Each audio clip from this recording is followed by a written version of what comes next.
Ma responsabilité est d'assurer que notre dissuasion conserve, et qu'elle conservera à l'avenir, son pouvoir de destruction assuré dans l'environnement dangereux, mouvant et proliférant que je viens de rappeler.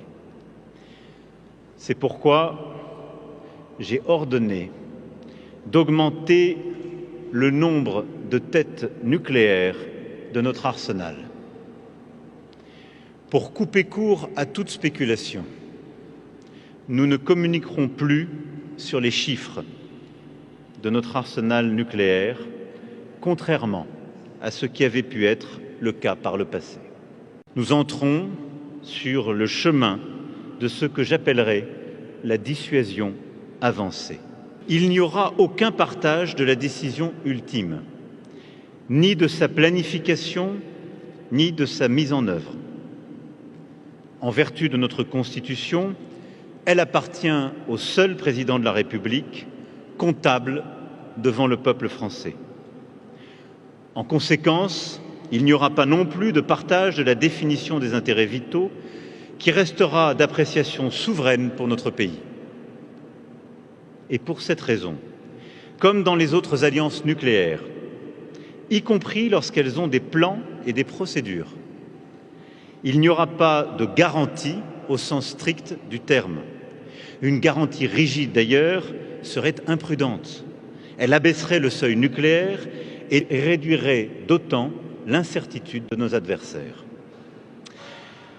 Avec la dissuasion avancée, notre doctrine conservera ses fondations originelles, son caractère strictement défensif, le refus de la bataille nucléaire, la rupture totale et assumée entre le conventionnel et le nucléaire. Il en va de même pour l'opportunité d'un avertissement nucléaire unique et non renouvelable.